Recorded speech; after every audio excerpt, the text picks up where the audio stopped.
नमस्कार. लक्षवेधीमध्ये आपल्या सगळ्यांचं स्वागत. मी प्रसाद काथे. लक्षवेधीचा आजचा विषय परीक्षांच्या संदर्भात आहे. आसपास इतर अनेक चर्चेत असलेले विषय असून सुद्धा आम्ही या विषयावर चर्चा करतोय.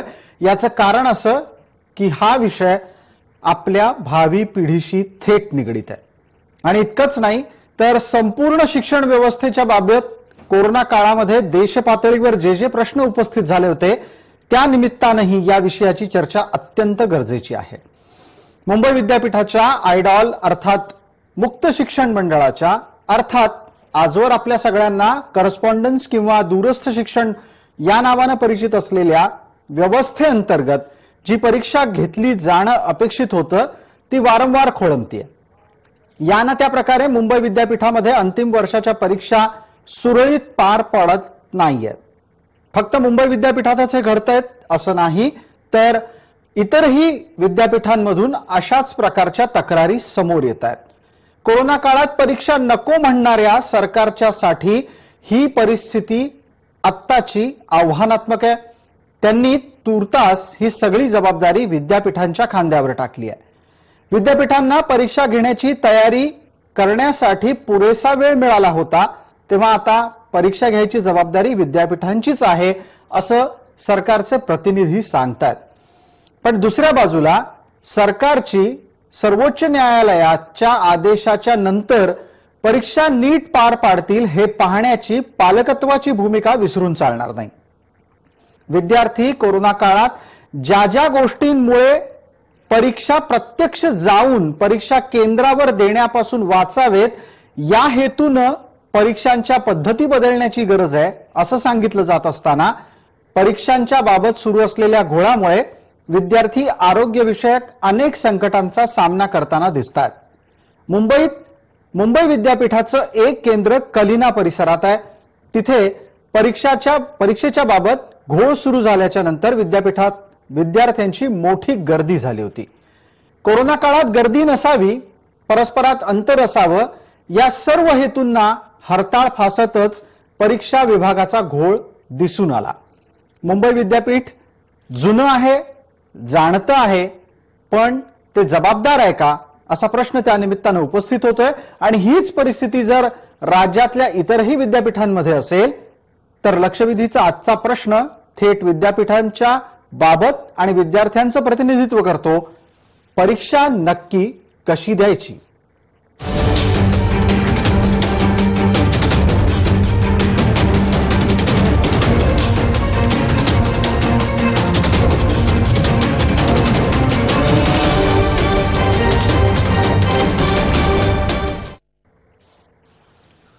आजच्या आपल्या चर्चेत सहभागी होत आहेत मुंबई विद्यापीठाच्या माजी कुलगुरू तसंच निष्णात डॉक्टर म्हणून परिचित असलेल्या डॉक्टर स्नेहलता देशमुख.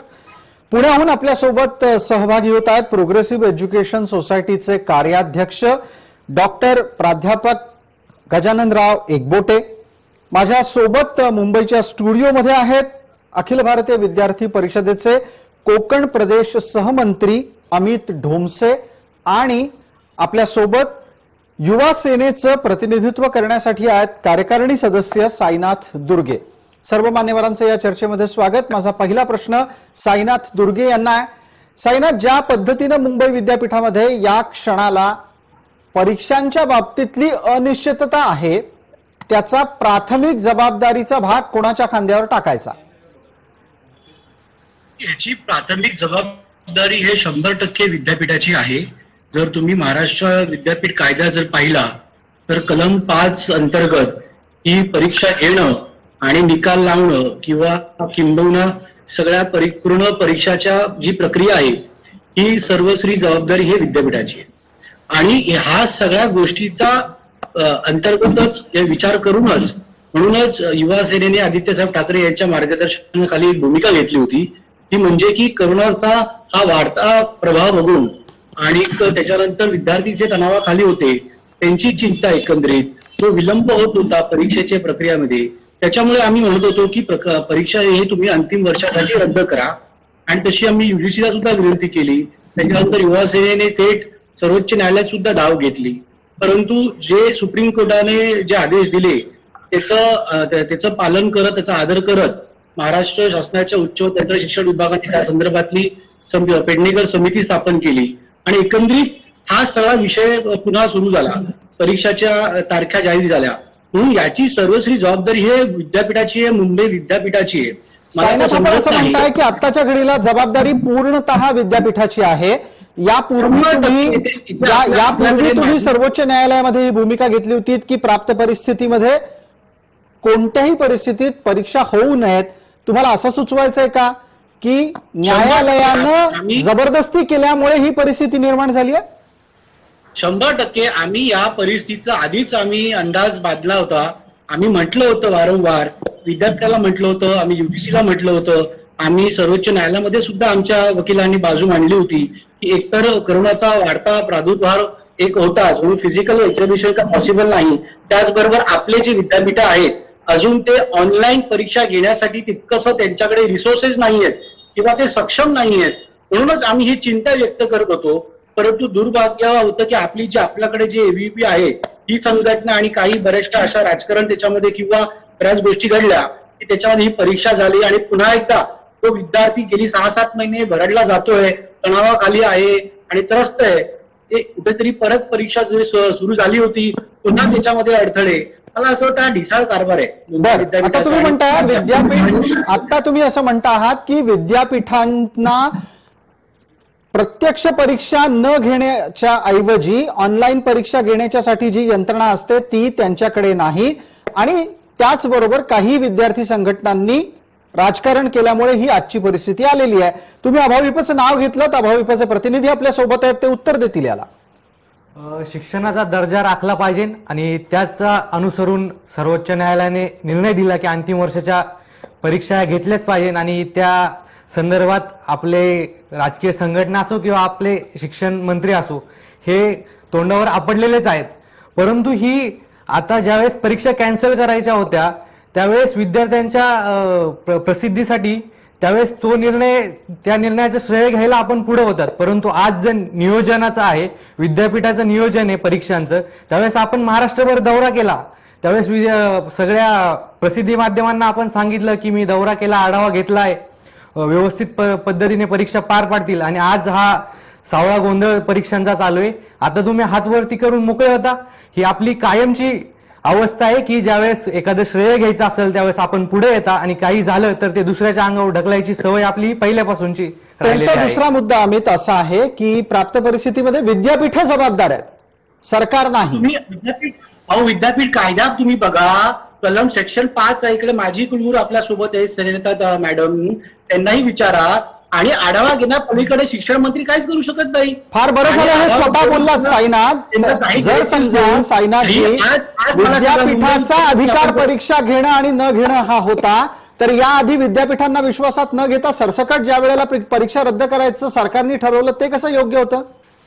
नाही, विद्यापीठाला विश्वासात घेतलं कोणी नाही. विद्यापीठाची समिती आपण स्थापन केली होती. विद्यापीठांना वारंवार डिझास्टर मॅनेजमेंटच्या कमिटीच्या मार्फत बैठका झाल्या होत्या, त्या सगळ्या प्रोसेस झाली होती.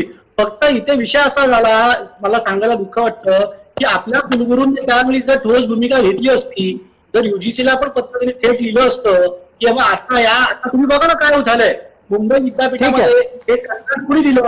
हे शिक्षण मंत्र्यांनी कंत्राट दिलेलं नाहीये. हे मुंबई विद्यापीठाच्या कुलगुरूंनी एका खासगी कंपनीला कंत्राट दिलं आणि ज्यांची क्षमता नसून सुद्धा अशा पद्धतीने कंत्राट दिलं, कुणाच्या सांगण्यावरून कंत्राट दिलं हे तुम्ही तपासून बघा ना. आपण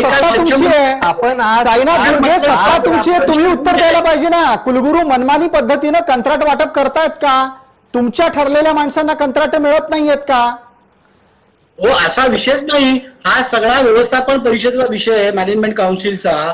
कोणत्या पद्धतीने त्यांनी त्यांचं पाहिलं होतं का सिस्टम काय. आज जी कंपनी जी IT कंपनी आधीच विद्यापीठावर जे काम करत आहे त्यांना न देता असं एखाद्या चेन्नई बेस किंवा सिंगापूर बेस ज्यांच्या ऑफिस आहे त्यांना तुम्ही दिलं आणि मग हे तुम्ही काय बघितलं? आपण मला आम्ही त्यांना विचारायचं की हा काय कंत्राटाचा प्रकार काय आहे. खरं तर आपल्या सोबत आता स्नेहलता जी आहेत, गजाननराव आहेत, ते दोघंही शांतपणे ही चर्चा ऐकतायत आणि मी या वादात त्यांना आणू इच्छित नाही म्हणून आता लगेच त्यांना प्रश्न विचारत नाही. एकदा हा आरोप प्रत्यारोपांचा टप्पा ओलांडूयात आणि त्यांच्याकडे जाऊयात. पटकन अमित आपल्याकडून मी उत्तर पहिले हवंय. हा एक- कंत्राटाचा काय प्रकार आलाय त्यांच्या एका प्रश्नाला मी उत्तर देऊ इच्छितो. ते द्याच, पण त्याबरोबर हेही सांगा की कोणाला असं कंत्राट दिल्यामुळे विषय सगळा त्या कंत्राटावर येऊन थांबलाय. मुंबई विद्यापीठाने जे आयडॉल डिपार्टमेंटसाठी कंत्राट दिलं होतं, ही एक नवीन कंपनी, याला कुठलाही अनुभव नव्हता. अशाही बातम्या ऐकण्यात आलेल्या आहेत की मणिपाल युनिव्हर्सिटीने यांना ब्लॅक लिस्टेड केलं होतं. अशा प्रकारे कुठलीही पारदर्शकता त्या कंत्राटामध्ये ठेवली नव्हती आणि अशा कंपनीला आणि हे सगळं कंत्राटाचं प्रकरण तुम्हाला लक्षात आल्यावर तुम्ही काय केलं? तुम्ही त्या संदर्भात आवाज उचलला होतात का विद्यार्थी संघटना म्हणून? नक्कीच वेळोवेळी आम्ही या संदर्भात शिक्षण मंत्र्यांना भेटायचा प्रयत्न केला, कुलगुरूंना भेटलो, शिक्षण मंत्र्यांना भेटायचा प्रयत्न केला, परंतु एक विद्यार्थी संघटनेवर आकस ठेवून की यांनी अगोदरच्या आमच्या निर्णयात आडकाठी केली म्हणून त्या विद्यार्थी संघटनेला यांनी दडपशाही केली. पोलीस बळाचा मग वापर मला करत त्यांनी आता कधी सत्ताधाऱ्यांच्या विद्यार्थी प्रश्न ऐकूनच संघटनेला घेतले विचारू नाही. द्यात. सत्ताधाऱ्यांची विद्यार्थी संघटना काय करत होती? जर मुंबई विद्यापीठाचे कुलगुरू अनुभव नसलेल्या कंपनीला कंत्राट देत होते, हा तुमचा आरोप आहे. म्हणजे नवीन जो विद्यापीठ कायदा आला 2016ला, त्याच्यामध्ये काही अधिकार कुलगुरूंना दिले गेले. मॅनेजमेंट काउन्सिलने ते अधिकार हे कंत्राट देण्याचं कुलगुरूंना दिलं आणि आमच्या विद्यार्थी संघटनेने काल हा विषय समजताच आम्ही चर्चा केली. आजही आमचा सिनेट सदस्य आज जाऊन विद्यापीठाच्या अधिकाऱ्यांनी भेटून आलेले आहेत. कालच आम्ही एक पत्र उच्च व तंत्र शिक्षण मंत्र्यांना दिलेलं आहे की या संबंध प्रकारची चौकशी झाली पाहिजे. पण सायनाथ, परीक्षा रखडल्यानंतर युवासेना जागी झाली का? कंत्राट दिलं त्यावेळेला काय करत होतात आपण? युवासेना आधीपासूनच जागी आहे. आम्ही डे 1 पासून म्हणतोय की विद्यापीठांकडे ऑनलाईन एक्झाम घेण्यासाठी तेवढे रिसोर्सेस नाहीत, विद्यार्थ्यांकडे कनेक्टिव्हिटीचा इश्यू येणार आहे. त्यामुळे डे 1 पासून बोलतोय. तेव्हा हे काय म्हणाले की या सगळ्या गोष्टींचा परीक्षा संबंधित निर्णय घेण्याचं काय म्हणाले एमयूपी किंवा इतर, की हा अधिकार विद्यापीठाचा आहे. आणि तेव्हा जेव्हा विद्यार्थ्यांच्या हितासाठी सरकारने डिझास्टर मॅनेजमेंटच्या ऍक्ट लागू होता, त्या अंतर्गत एक चांगला निर्णय घेतला होता त्यांनी. त्याच्यानंतर आपण सर्वोच्च न्यायालयाचा आदर करून आपण सरकारने घेतलं. परंतु यानंतर विद्यापीठाची जबाबदारी नाहीये का? आता इकडे माझी कुलगुरू आहेत, मॅडम आहेत, त्यांना तुम्ही विचारा. कलम 5 हा तुम्ही बघा, हा सर्वश्री अधिकार हा विद्यापीठाचा आहे परीक्षा घेण्याचा. मला असं वाटतं ते जर सक्षम नसतील तर त्यांनी राजीनामा द्यावे. असाच मुंबई विद्यापीठामध्ये 2017 साली संजय देशमुख तत्कालीन कुलगुरू असताना झाला ओएमआरचा. आता हे एबीपी आज इकडे म्हणतात की आम्ही कुठे होते काल? हे काल गेले का कलिना कॅम्प? सायनाथ दुर्गे यांनी एक महत्वाची मागणी या कार्यक्रमामध्ये केलेली आहे की विद्यापीठातल्या या घोळाची जबाबदारी घेऊन कुलगुरूंनी राजीनामा द्यावा. ही एक युवा सेनेची महत्वाची मागणी या चर्चेत समोर येते. सायनाथ दुर्गे आणि अमित डोमसे दोघांनाही विनंती, आता आपण गजाननराव एकबोटे तसंच डॉक्टर स्नेहलता देशमुख यांच्याशी चर्चा करणार आहोत. आपण तुमचे आक्षेप कुठले असतील तर तुम्ही आवर्जून हात वर करा, आपण बोलायची संधी देऊ. माझा पहिला प्रश्न आत्ताच्या घडीला डॉक्टर स्नेहलता देशमुख यांना आहे. स्नेहलताजी, आपलं स्वागत. एक प्रश्न थेट उपस्थित राहतो की विद्यापीठाची जबाबदारी आहे, हे वाक्य 100% खरं समजायचं का? कुलगुरूंनी घेतलेले निर्णय हे आता निर्णयाच्याच बरोबर आत्ता त्याच्या परिणामांच्या कसोटीवर तपासले पाहिजेत का? स्नेहलताजी.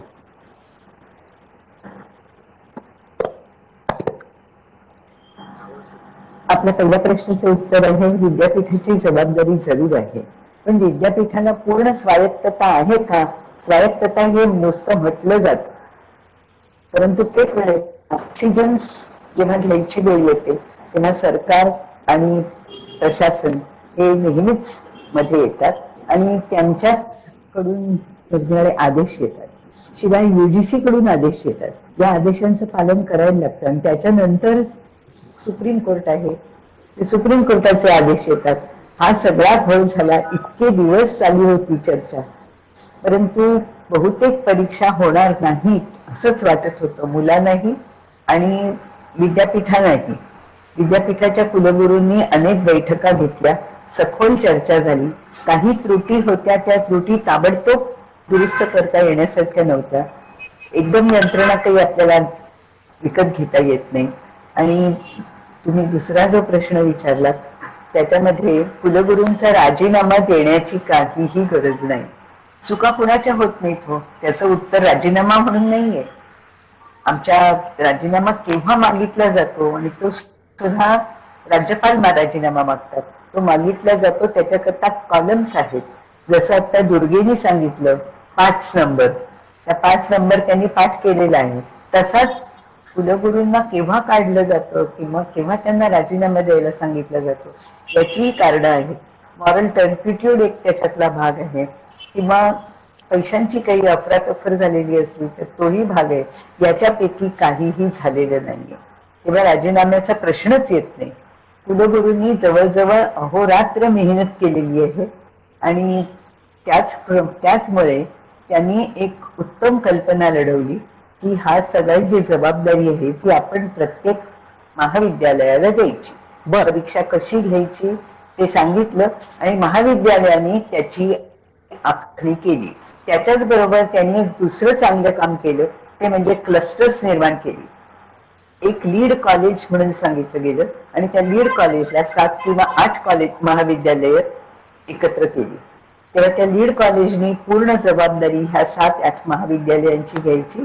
आणि मला माहिती आहे की मी ज्या संस्थेमध्ये काम करते त्याची 4 कॉलेजेस आहेत. बरं. आणि त्या 4ही कॉलेजचे प्रिन्सिपल अहोरात्र मेहनत करत होते आणि आतापर्यंत परीक्षा ज्या झाल्या त्याच्यात कुठलाही घोळ झालेला नाही. मग अशी अनेक मग स्नेहलताजी एक प्रश्न उपस्थित राहतो की विद्यापीठातल्या निर्णयाच्या अनुसार परीक्षा पद्धती राबवली गेली, पण त्यात अनेक विद्यार्थ्यांना वेळोवेळी परीक्षा द्यायला अडचणी आल्या. मग या दोषाची जबाबदारी कुठेतरी कोणावर तरी निश्चित करावी लागेल. निर्णय घेणारे म्हणून कुलगुरूंना जर युवासेना जबाबदार ठरवत असेल आणि तुमच्या लेखी अतिशय मेहनत केलेली असल्यामुळे कुलगुरू दोषी नाहीत, तर मग दोषी कोण? दोषी खरं म्हणजे काळच दोषी आहे. सारखे निर्णय बदलत गेलो आपण. एकदा म्हटलं की परीक्षा आत्ता घ्यायची नाही, परीक्षा घेण्याची गरजच नाहीये, आधीच्या सेमिस्टरचे मार्क एकत्र करून आपण रिझल्ट लावा. त्याच्यानंतर दुसरा निर्णय घेतला गेला की नाही परीक्षा घ्यायलाच हव्यात, पण त्या वेगळ्या पद्धतीने घ्याव्या. कारण मुलांना, मी स्वतः पेशाने डॉक्टर असल्यामुळे मला हा मुद्दा महत्वाचा वाटतोय की मुलांना 3 तास एका जागी बसून पेपर लिहायचा इतकी क्षमता त्या मुलांची ह्या कोरोनाच्या दडपणाखाली असणार नाही. मेंदूही काम करत नाही, जितक्या प्रकर्षाने काम करायला पाहिजे तितकं त्याच्यावरती दडपण पुष्कळ असतं. म्हणून पर्याय सुचवला की परीक्षा ऑनलाईन घ्याव्या आणि MCQs म्हणजे मल्टिपल चॉईस क्वेश्चन्स असावेत की ज्या जागाने त्यांना 3 तास बसायला लागणार नाही. ही जेव्हा चर्चा झाली होती तेव्हा मी स्वतःच सांगितलं होतं की 100 मार्काच्या परीक्षेऐवजी फक्त 50 मार्काची परीक्षा घ्या आणि मग तुम्हाला पाहिजे असेल तर ती 100 मार्कात पुढे न्या. म्हणजे काय होईल की मुलांना 1 तास किंवा 1.5 तासात परीक्षा देता येईल. दुसरा प्रश्न तुमचा असा आहे की जबाबदार कोण? जबाबदारी ही सगळ्यांची आहे. आपलं जर सगळं कुटुंब असलं तर त्या कुटुंबाची जबाबदारी आहे, त्याच्यातला प्रत्येक माणूस जबाबदार आहे. बर, जितका विद्यार्थी जबाबदार आहे तितकेच त्याचे पालक जबाबदार आहेत, जितके कुलगुरू जबाबदार आहेत तितकेच ते सगळे मॅनेजमेंट काउन्सिल जबाबदार आहे, अकॅडमिक काउन्सिल जबाबदार आहे आणि परीक्षा विभागही जबाबदार आहे. ठीक आहे. एका बाजूला सगळे जबाबदार आहेत, दुसऱ्या बाजूला काळही तितका जबाबदार आहे असं आपण सांगत असताना महत्वाचं एक निरीक्षण नोंदवलं की परीक्षांच्या संदर्भातले निर्णय सातत्यानं बदलत होते. गजाननराव आपल्याकडे यायचंच आहे, पण तत्पूर्वी या मुद्द्यावर 1-2 प्रतिक्रिया मला पटकन नोंदवून घ्यायच्या. तिथे पहिल्यांदा अमित डोमसे यांना विचारतो. अमितजी, परीक्षांच्या बाबतीतलं धरसोडीचं धोरण हे अशा पद्धतीनं परिणाम स्वरूप समोर आलंय का?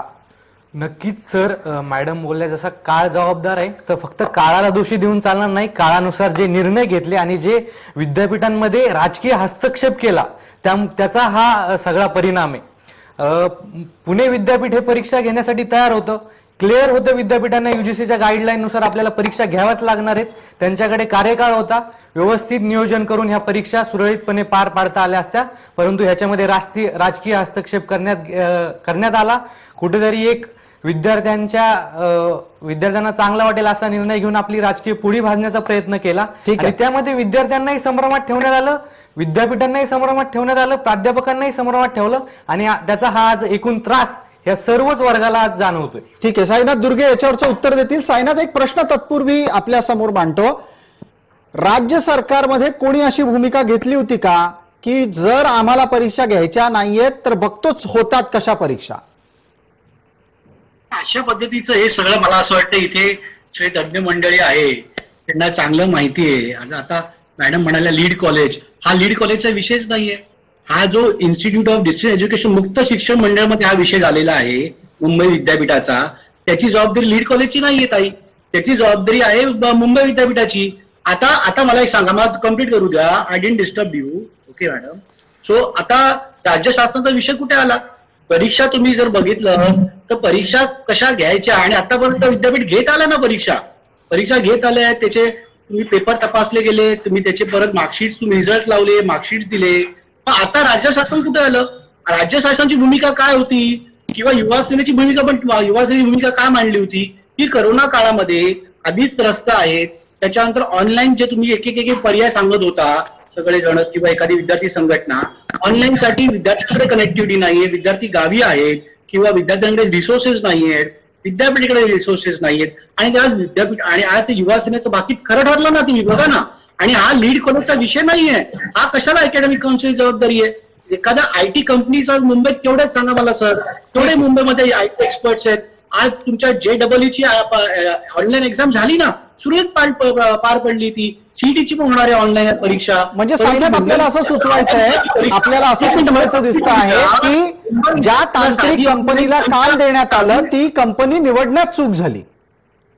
आपल्याला ते कंपनी निवडण्यात चूक झाली किंवा त्यांच्याकडे मुंबई विद्यापीठाकडे प्रशासनाला आयटी प्रोफेशनल घेऊन नेमून किंवा त्यांना एखादी काय कशा पद्धतीने ते फ्लोचार्ट असायला पाहिजे, कोणत्या पद्धतीचं सॉफ्टवेअर असायला पाहिजे, कोणत्या पद्धतीचे यंत्रणा, हे त्याला कळलं नाही. तर मुळात आता मुंबई विद्यापीठाची प्रशासनाची जबाबदारी आता तुम्ही शासनावर ढकलताय, याला काय अर्थ आहे? ठीक आहे, गजाननराव एकबोटे आहेत आता आपल्या बरोबर, आपण त्यांना प्रश्न विचारतो आहोत. गजाननराव एकबोटे, एका बाजूला मुंबई विद्यापीठातल्या परीक्षेचा घोळ समोर आहे, दुसऱ्या बाजूला महाराष्ट्रामधल्या आरोग्य विज्ञान विद्यापीठानं अतिशय सुरळीत परीक्षा घेऊन दाखवलेल्या आहेत. मगाशी साईनाथ दुर्गे यांनी एक महत्वाचं निरीक्षण मांडलं की ऑनलाईन परीक्षा घेण्याची क्षमता विद्यापीठांची डेव्हलप झालेली नाही, हे अपयशच मोजलं पाहिजे. आणि दुसऱ्या बाजूला प्रत्यक्ष परीक्षा केंद्रावर सुद्धा चांगल्या परीक्षा घेऊन दाखवल्या काही विद्यापीठांनी. घोळ कुठं झालाय? गडबड कोणाची आहे?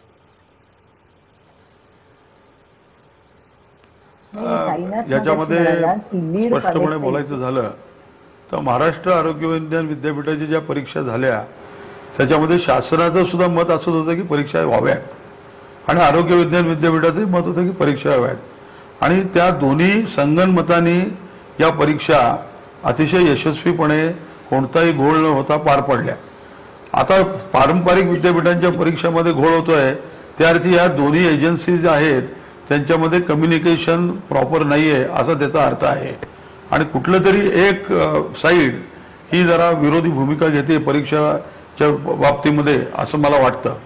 आणि म्हणून दोन्ही आता मागच्या काय गोष्टी झाल्या, आमचे मत हे असं होतं, आमचं मत तसं होतं, ह्याच्यामध्ये पडण्यापेक्षा सुप्रीम कोर्टाने निर्णय दिलेला आहे आणि जवळपास 8 लाख विद्यार्थ्यांचं भवितव्य आपल्या समोर आहे, हे विसरता कामा नये शासनाने आणि विद्यापीठांनी. आणि त्यामुळे आपल्याला दोन्ही विद्यापीठ आणि शासन यांनी हातात हात घालून या परीक्षा सुरळीतपणे कशा पार पडतील हे पाहणं फार महत्वाचं आहे. गजाननराव, यात एक दुसरा उपप्रश्न माझ्याकडून असा आहे की आत्ताच्या घडीला शासन आणि विद्यापीठ यांनी एकत्रित भूमिका घेऊन परीक्षा सुरळीतपणे पार पाडतील असं बघायला हवं. आपण इतक्या ठामपणे हे म्हणताय, पण साईनाथ दुर्गे यांची भूमिका आपण थोड्या वेळापूर्वी ऐकली. ते असं म्हणाले की विद्यापीठांनी जबाबदारी घेतली, आता संपूर्ण जबाबदारी त्यांची आहे. हे बरोबर आहे? हे बघा, महाराष्ट्र आरोग्य विद्यापीठाचं मी अधिकार मंडळाचा सदस्य आहे आणि तिथं प्रो व्हाईस चान्सलर म्हणून मी काम केलेलं आहे. दोन्ही अंडर ग्रॅज्युएट आणि पोस्ट ग्रॅज्युएट दोन्ही परीक्षा या अतिशय सुरळीतपणे पार पडल्या आणि त्याचं कारण सुरळीतपणे पार पडण्याचं एकच होतं की शासन आणि विद्यापीठ या दोघांच्या परीक्षांमध्ये बाबत एकच मत होता. म्हणजे आमचे मिनिस्टर अमित देशमुख आणि विद्यापीठाचे कुलगुरू यांची भूमिका समान होती आणि कुलपतीनं त्यांनी त्याचं प्रेझेंटेशन केलेलं होतं आणि म्हणून या परीक्षा अतिशय सुरळीतपणे पार पडल्या. आता स्नेहलताताई म्हणाल्या त्याप्रमाणे की विद्यापीठं खरोखर स्वायत्त आहेत का, तर नाही आहेत. विद्यापीठाच्या कायद्यामध्येच एक कलम असं गमतीदार आहे की शासनाने कुठलंही डायरेक्टिव्ह दिलं की ते विद्यापीठांनी कंप्लाय केलंच पाहिजे, त्याचं इम्प्लिमेंटेशन केलंच पाहिजे. म्हणजे आतापर्यंत आम्हाला असं वाटत होतं की फायनान्शियल ऑटोनॉमी नाही आहे विद्यापीठांना, कारण सॅलरी ग्रँट वगैरे ही शासनाकडून मिळते. पण अकॅडमिक मॅटर्सच्या बाबतीत सुद्धा शासन जर का इंटरफिअर करायला लागलं, examination is a academic matter आणि मग त्याच्यामुळे सगळा हा घोळ होतोय. त्यामुळे माझं असं म्हणणं आहे की झालं ते विसरून जाऊ. ठीक. आणि 8 लाख विद्यार्थी आहेत, त्यांच्या भवितव्यासाठी शासन आणि विद्यापीठ या दोन्हींनी एकत्र येऊन या परीक्षा कशा सुरळीतपणे पार पडतील याच्याकडे आपण लक्ष दिलं पाहिजे असं मला वाटतं. अगदी गजाननराव एकबोटे आपल्याला दिलेला अत्यंत महत्त्वाचा सल्ला आपण या चर्चेत स्वीकारूयात. एक छोटी विश्रांती गरजेची आहे. पटकन एक छोटा ब्रेक घेतोय, लवकरच परत येतोय. लक्षवेधीच्या पुढच्या भागातली चर्चा अत्यंत महत्वाची आहे. आजवर जे झालं ते आता मागे सोडू, पुढे जाऊ. पुढच्या परीक्षा अजिबात कुठल्याही अडथळ्याशिवाय पार पडतील अशा प्रकारची रचना कशी करता येईल.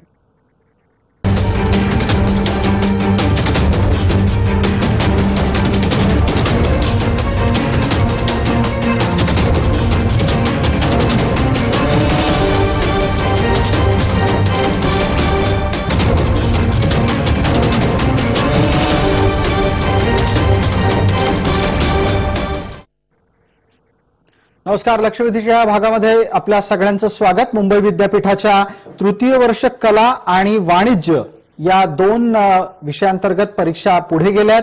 तसंच बुधवारी होणार असलेली, म्हणजे आजच्या दिवशी आपण चर्चा करतोय त्या दिवशी होणार असलेल्या परीक्षा सुद्धा पुढे गेलेल्या आहेत. थोड्या वेळापूर्वी ज्या वेळेला आपण एक छोटा अल्पविराम चर्चेमध्ये घेतला तेव्हा गजाननराव एकबोटे असं म्हणाले की मागचा आता सोडा, पुढे काय करायचंय त्याची चर्चा करा. त्यांच्याचकडे प्रश्न घेऊन जातो आहे. गजाननराव, आत्ताच्या घडीला परीक्षांच्या वेळापत्रकाच्या अनुसार एक पाऊल पुढे पडलेलं आहे. भविष्यात सर्व्हरच्या अडचणींच्या नावाखाली परीक्षांचा घोळ होऊ नये म्हणून काही करता येईल का? आत्ताच्या घडीला कंपनी बदलता येणार नाही, पण निदान नेटवर्क आणि इत्यादी काही अडचणी असतील तर त्या सोडवता येतील का? आणि मुख्य तक्रार विद्यार्थ्यांची काय आहे तिथे लक्ष दिलं गेलं पाहिजे. विद्यार्थी वारंवार असं सांगतायत की त्यांना येणाऱ्या अडचणींना प्रशासन उत्तर देत नाही.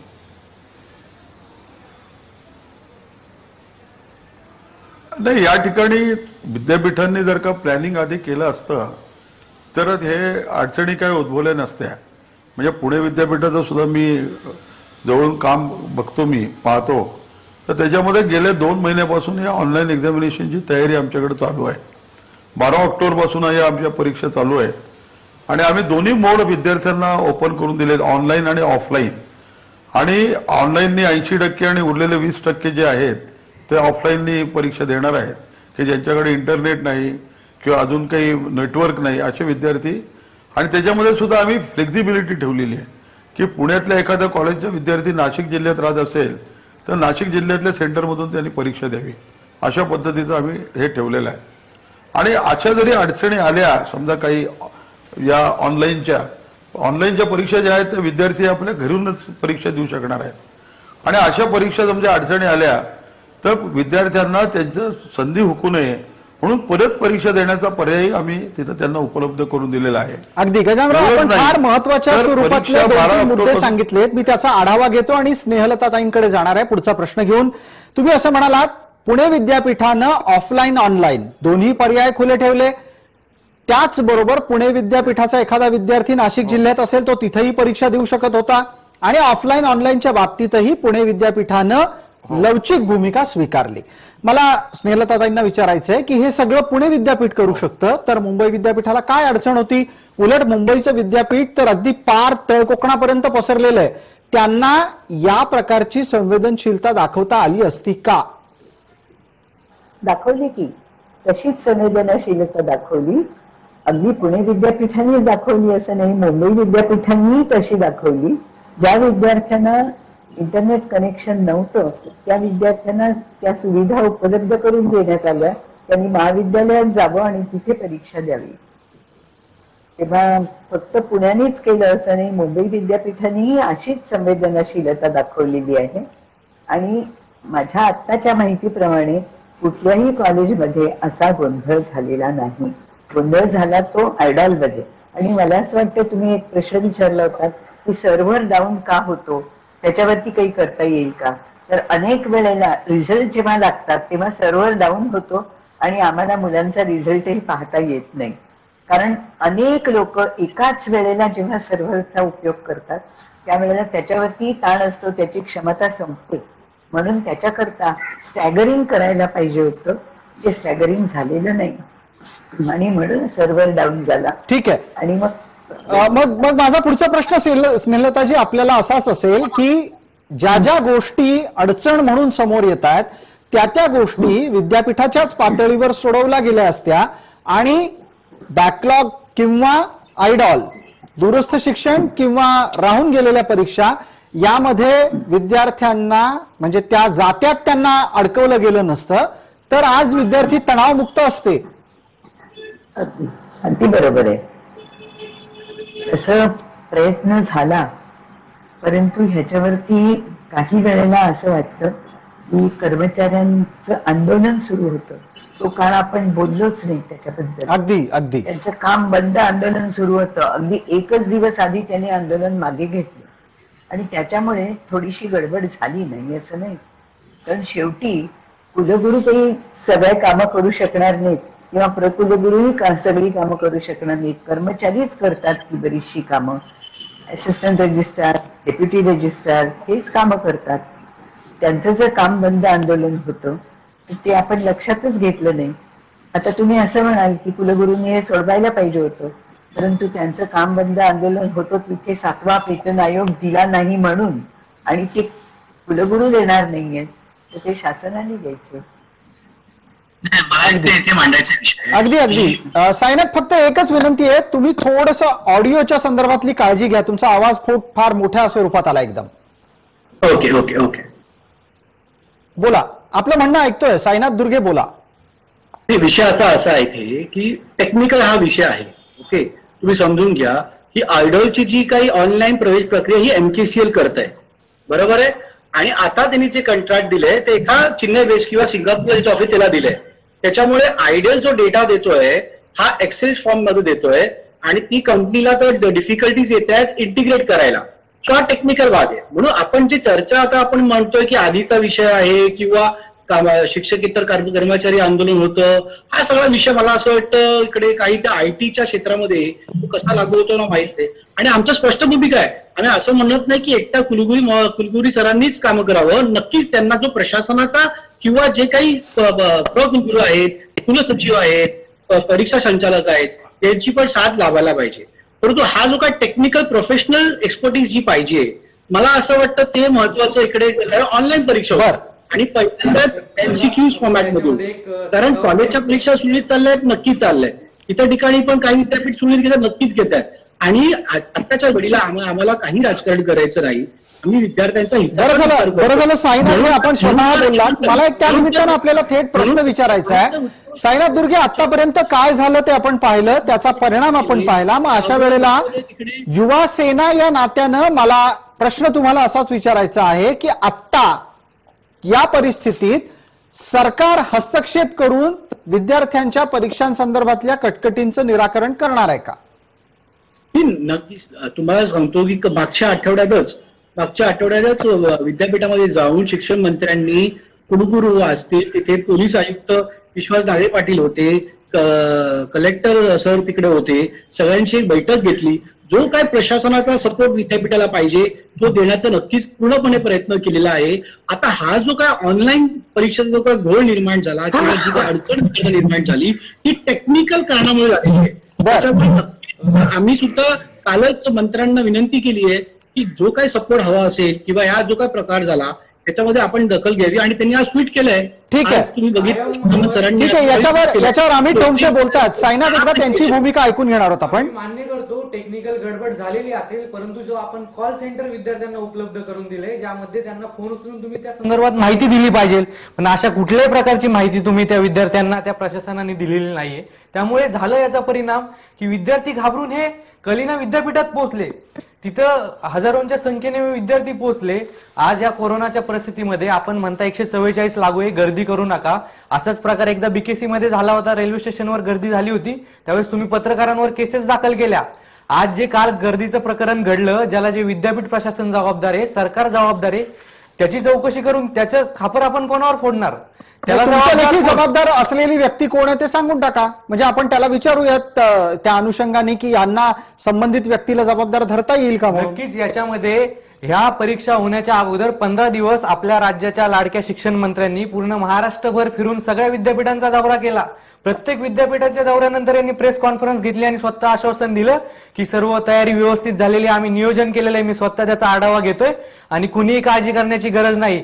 परंतु आज जे प्रकार घडतायत याच्यापासून हे प्रकार विद्यापीठावर ढकलतायत. कुठल्याही स्वतःच्या अंगावर निर्णय घ्यायला किंवा झाले प्रकाराचा हे तयार नाहीये.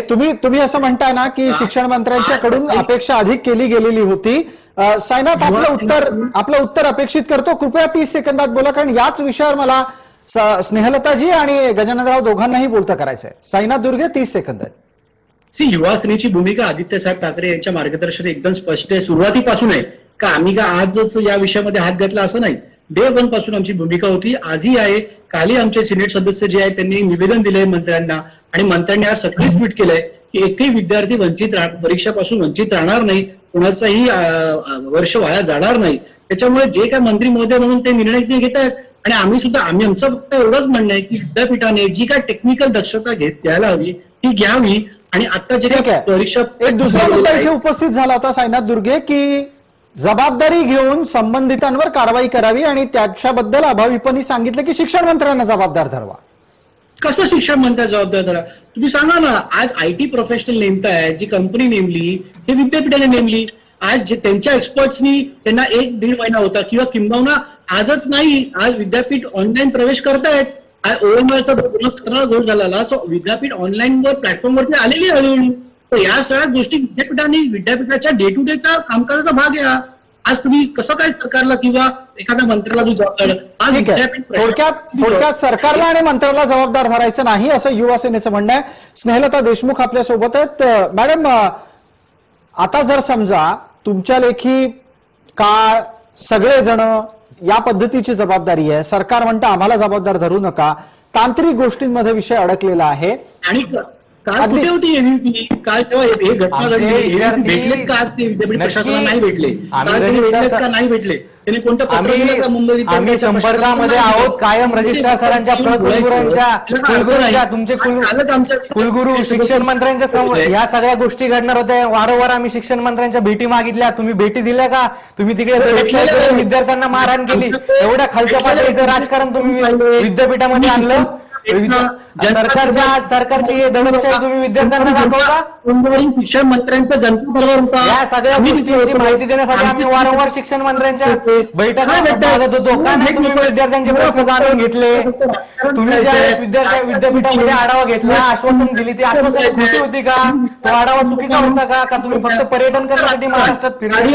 ही तुमची शिक्षण मंत्री म्हणून तुमची जबाबदारी नाही का? FRA संदर्भात शुल्क समितीची बैठक झाली होती. त्याच्यामध्ये शुल्क कमी करा. तुमची एबीपीची स्वतः प्रतिनिधी, मी पण त्या मीटिंगमध्ये होतो. दोघं सोबत होतो. काय झालं त्या बैठकीचं? 1 महिना उलटला. आपणच सांगावं मला वाटतं. 16 तारखेला आपण दोघं सोबत त्या बैठकीला होतो.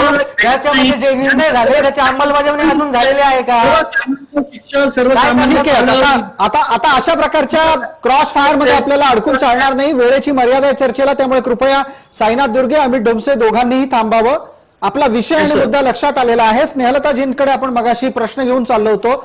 स्नेहलताजी, या क्षणाला तात्काळ काय करायला लागेल?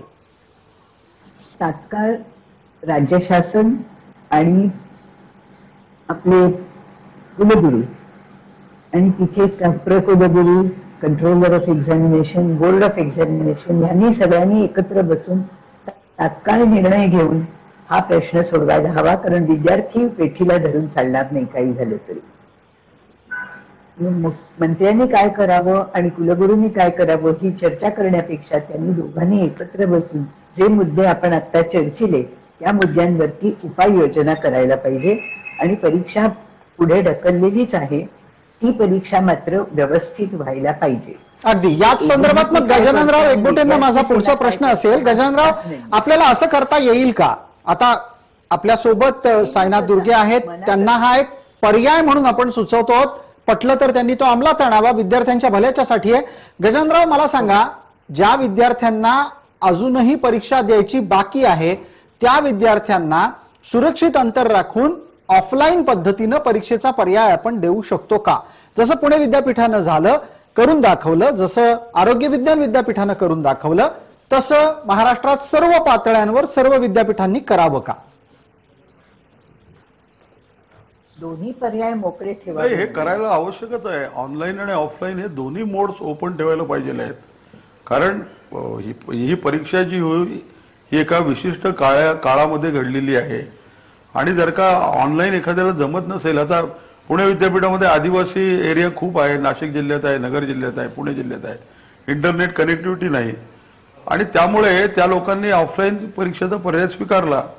आणि त्या आम्ही 50 सेंटर्स होती, त्याच्याऐवजी 1,400 सेंटर्स केली परीक्षेची. तिथं एका ब्लॉकमध्ये 30 विद्यार्थी होते, तर 15 विद्यार्थी घेतले, सोशल डिस्टन्सिंग पाळण्याचं हे केलं. त्यामुळे ऑफलाईन मोड हा अजूनही आपल्याला निर्माण करता येईल. थोडा वेळ जाईल ह्याच्यामध्ये, परंतु 10-15 दिवसात हे सगळं करून ज्यांना देता येणार नाही परीक्षा ऑनलाईन, त्यांना ऑफलाईन परीक्षा व्यवस्थितपणे मल्टिपल चॉईस क्वेश्चन पद्धतीने आणि OMR शीटच्या सहाय्याने ही करता येईल आणि रिझल्ट आपल्याला वेळेवर लावता येतील. ठीक आहे, साईनाथ दुर्गेंची प्रतिक्रिया घेऊयात. हा प्रस्ताव सरकार समोर मांडता येईल का? सरकारच्या विचाराधीन असे कुठले प्रस्ताव आहेत का? एक ऑफलाईनचं मला आता केसेस ज्या पद्धतीने वाढतायत आणि त्याच्यामुळे ऑफलाईनचं ऑप्शन कितपत योग्य आहे हा सर्वांनाच विचार करण्याचा विषय आहे. मुळात साईनाथ, असे 2 यशस्वी उदाहरणं आपल्या डोळ्यासमोर आहेत. आरोग्य विद्यापीठानं यशस्वीरित्या महाराष्ट्रभर परीक्षा करून दाखवल्या, पुणे विद्यापीठानं आदिवासी भागात करून दाखवलं. 11 ऑक्टोबरला आपण क्लस्टर कॉलेज ऑनलाईन. आणि हा एक अत्यंत महत्वाचा तपशील आहे साईनाथ, हाही एक महत्वाचा तपशील आहे जो अमित डोमसेंनी मांडला, तो कदाचित पोचला नसेल. ते म्हणतात की 11 ऑक्टोबरला राज्य सरकार MPSC ऑफलाईन पद्धतीनं घेतेय. नाही, नक्की ऑफलाईन हा ऑप्शन आहेतच, पण मुळात मला काय म्हणायचं आहे की जिथे आता जसं ताई मॅडम म्हणाल्या की क्लस्टर कॉलेजेस सुरळीतपणे एक्झाम ऑनलाईन कंडक्ट करतायत, बरोबर आहे. मग फक्त आयडियलचा इथे हा विषय घडलेला आहे, तो जो काय टेक्निकल भाग आहे तो सोडवता येतो की नाही तो बघावा, आणि जर नसेल तर मग ऑप्शन ऑफलाईन साठी ऑप्शन ठेवावा. परंतु आम्हाला असं वाटतं जिथे क्लस्टर कॉलेजेस आपण परीक्षेमध्ये आपण यशस्वी ठरत आहोत ऑनलाईन घेण्यामध्ये, तिथे ही सुद्धा परीक्षा ऑनलाईन होऊ शकते. सो एक काय त्याला काहीच हरकत नाहीये, पण ती फुल प्रूफ असायला हवी. बरं, एकदा अमित डोमसेंचं यावरचं मत ऐकणार. आपण फक्त आयडॉल डिपार्टमेंटला मुंबई विद्यापीठाला ब्लेम करताय. याच्यामध्ये मी सांगू इच्छितो की आपल्या सोलापूर विद्यापीठामध्ये असाच प्रकार घडलाय. फक्त टेक्निकलवर ब्लेम करून चालणार नाही. आपलं पूर्वनियोजन या गोष्टीचं होतं का, याच्याबाबत आपण आढावा घेतला होता. त्याच्यामध्ये आपण या सगळ्या येणाऱ्या समस्यांची माहिती घ्यायला हवी होती. आता इथून पुढे तरी आपण त्याचं व्यवस्थित योग्य प्रकारे नियोजन कराल आणि विद्यार्थ्यांना जो मानसिक त्रास झालाय त्याच्यापासून आपण त्यांना वाचवाल. आयडॉल डिपार्टमेंटचे विद्यार्थी हे दूरस्थ शिक्षण घेत असतात, सगळे जॉब करणारे विद्यार्थी असतात.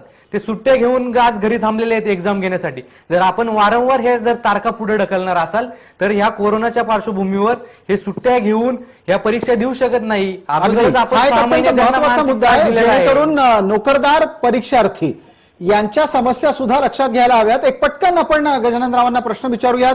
पुण्यामध्ये दूरस्थ शिक्षणाच्या विद्यार्थ्यांच्यासाठी काही विचार केला गेला आणि तशी काही नवी रचना अस्तित्वात आली आहे का? नाही, त्यांना सुद्धा ऑफलाईन आणि ऑनलाईन हे दोन्ही पर्याय उपलब्ध करून दिलेले आहेत आणि त्यांच्या सुद्धा परीक्षा अतिशय व्यवस्थितपणे 12 तारखेपासून सुरू होणार आहेत आणि त्या विद्यार्थ्यांची सगळं प्लॅनिंग झालेलं आहे. त्यांना बहुपर्यायी प्रश्न पद्धतीने प्रश्न विचारणार आहेत. 1-1 तासाचे प्रश्न आहेत. जे ऑफलाईन देणार आहेत त्याला OMR शीट्स त्यांचा रिझल्ट सुद्धा लगेच लागेल.